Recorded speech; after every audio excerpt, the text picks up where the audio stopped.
We're joined right now by Harvey, Managing Director of Global Investments and Strategies at Fosun. Thank you so much for being here with us. Tell us a little about Fosun. So Fosun is one of China's largest non-state-owned investment conglomerates. We're founded in two core areas, healthcare and real estate. And then from there, we expanded into other areas that we thought were high growth in China's market economy. So everything from steel and mining during the infrastructure boom to retail, internet, media, financial services during sort of the wave of rising consumer middle class income. And then since then, we've started to have a foreign investment strategy, investing in companies that we think have brands, business models, content, expertise and know-how that we think can be brought into China and use our existing resources in China to help expand their entry into the Chinese market and eventually build the business into what we think will be a global business. And we now invest out of three different pools of capital. Our core balance sheet investments, which we had originally just invested out of, and now some third-party funds that we manage for institutional investors and high net worth families that want to replicate Fosun's investment strategy, and then increasingly insurance assets that we've been acquiring around the world, trying to become a little bit like a Berkshire Hathaway, where we can invest out of any pool of capital to capture whatever opportunity across different structures within the capital base. And one of your more exciting recent transactions, Cirque du Soleil, talk to us about that. Yeah, that was an interesting company. We got to know them a little bit more than a year ago because we understood that the business has a lot of resonance in China. In fact, 20% of the acrobats are actually originally from China. And we got involved because the owner wanted to eventually build his business into China, and we were coming in as a minority investor.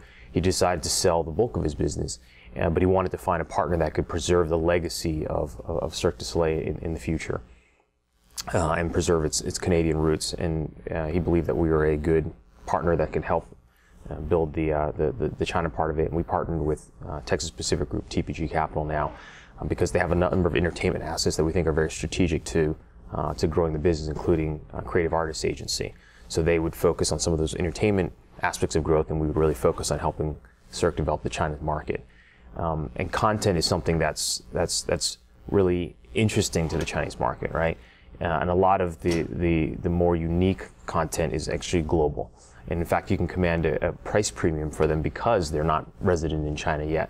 So we think that marrying that kind of unique content with the Chinese marketplace that has an appetite to participate in the global community is an interesting investment for us. And every transaction offers something unique. What wasn't as foreseen and then what became reality as far as this transaction? What surprised you, or what did you learn? I think we were surprised at how technically detailed some of these performances. I mean, you watch it on stage and you think, well, this is a beautiful performance, and you don't realize how much effort was made to make it look effortless.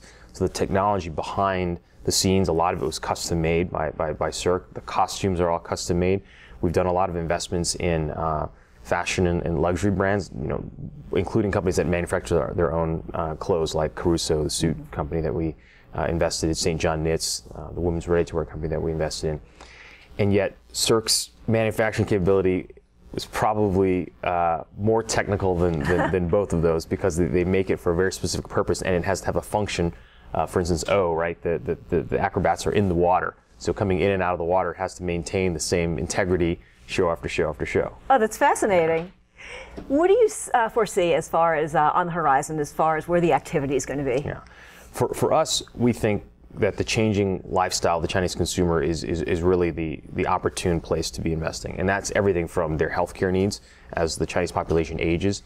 So healthcare products and services. We think that content and entertainment media, as the Chinese become more wealthy, they're going to want to consume things that the rest of the global community consumes. And then, of course, we still think luxury is an important aspect of it. And then travel and leisure, right? So as China moves away from being the manufacturing capital of the world into really the consumption capital of the world, all these higher-end consumer goods and services are going to be the things that the Chinese consumer wants. The marketplace is being changed by so many forces, not the least of which is the digital changes.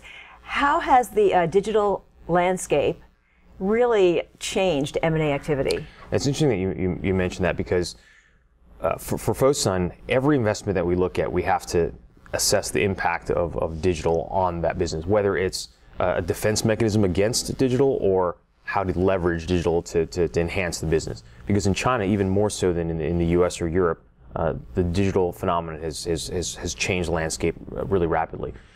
In 2005, for instance, there were probably 100 million internet users in China, and now that's probably 700 or more million. Mobile internet users, 3 million to now 600 million.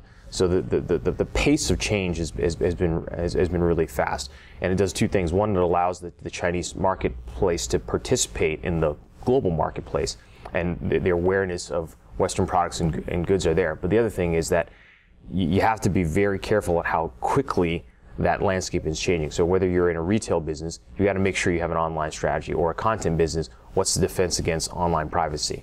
Or a services business, how do you leverage technology to make sure that you can still provide the level of service that allows you to command the premium that you command? So many different changes and staying one step ahead of all of them. Harvey, it's always great to talk to you. You too. Thank you so for much. having me.